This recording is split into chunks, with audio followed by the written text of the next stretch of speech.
मी बोललेले तुम्हाला, ही मीरा ना इकडे खजिना शोधायला आलेली. चल बघूया. चल.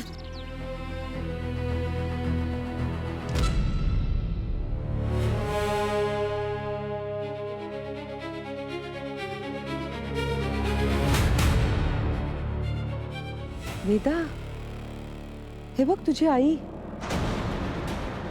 ही माझी आई नाहीये. मला हिचं तोंडही बघायचं नाहीये.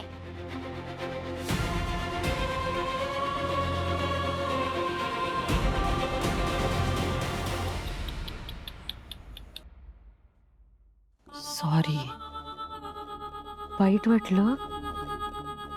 रडू येतंय.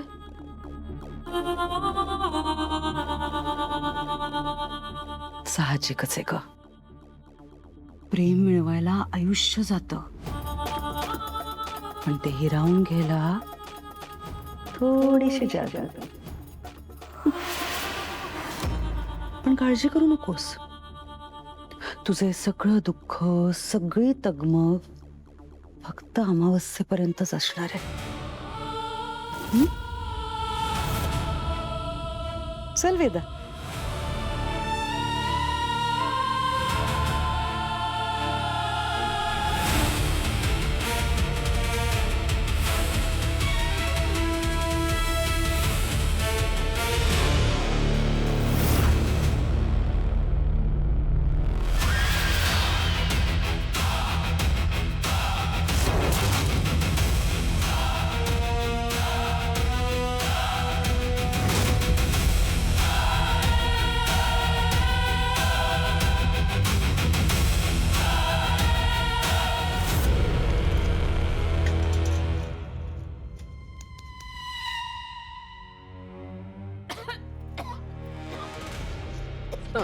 माया, माया, हा.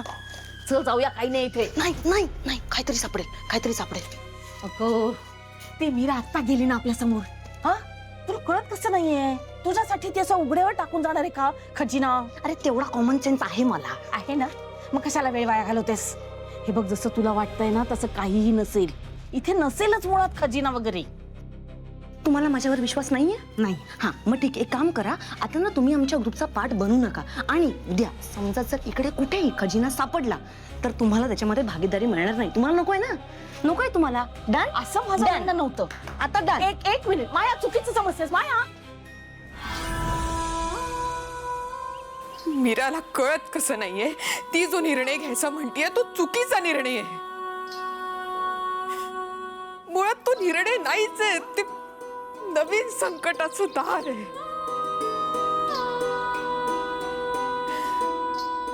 मला माहितीये तिचं वेदावर खूप जीव आहे, खूप प्रेम आहे.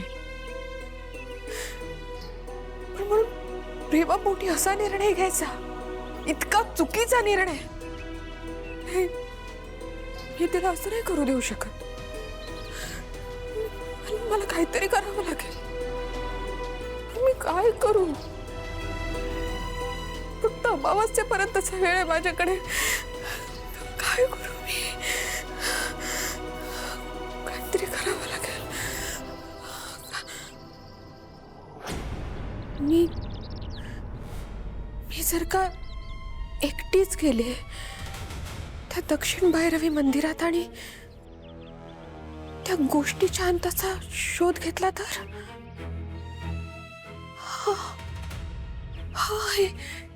हे मी करू शकते. अथर्वने कोणतं मंदिर सांगितलं होतं? दक्षिण भैरवी असं नाव नाहीये. त्या देवीचं नाव दगडी देवी आहे. सगळ्या मंदिरांपैकी सगळ्यात जुनं मंदिर आहे. हे मंदिर दक्षिण दिशेला आहे. दगडी देवीचं मंदिर.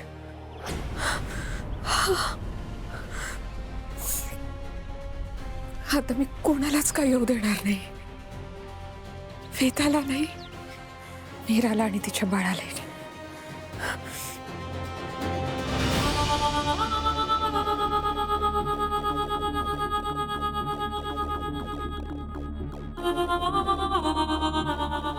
अरे मीरा, ये, वेदासाठीच खायला बनवते.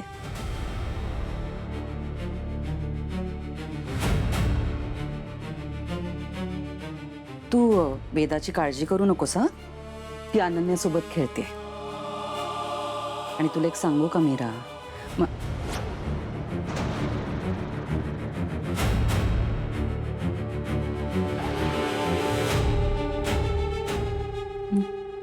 हे असं होतं माझं. आता इथे कोणीही नाहीये तरी मी तुझ्याशी नाटकी का वागतेय, नाही का? पर काय ठरवलंस तू? माझी अट मान्य आहे ना तुला? अजून तरी नाही. मला एक विचारायचं आहे. बोल ना. मी तुझी अट मान्य केली तरी तू वेदाला त्रास देणार नाही हे कशावरून? म्हणजे तू तयार आहेस? नाही, मला तुझ्यावर विश्वास नाहीये. मला खात्री हवी.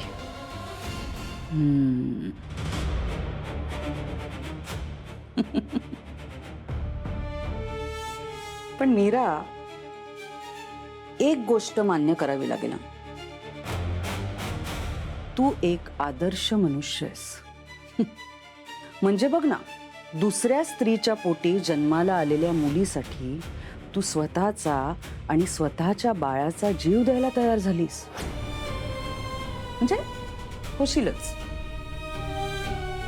आता मी माणूस नसले तरी इतकी वर्ष माणसांसोबत राहून मला त्यांच्या भावनांबद्दल थोडंफार कळायला लागलं.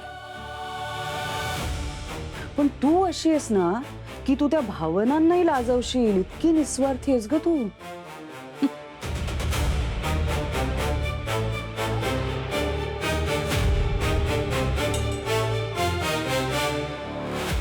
पण खरं सांगू का, तुझी अवस्था ना आत्ता एखाद्या भिकाऱ्यासारखी. पदरात जे पडेल ते घ्यायचं, दुसरा पर्याय नाही तुझ्याकडे. तुला कल्पना आहे ना मीरा, तू माझं ऐकलं नाहीस तर मी वेदाला मारून टाकेन. मी विचारलेल्या प्रश्नाचं उत्तर दे. तुला काय करायचंय? मी या जगात नसेल. मला जाणून घ्यायचंय.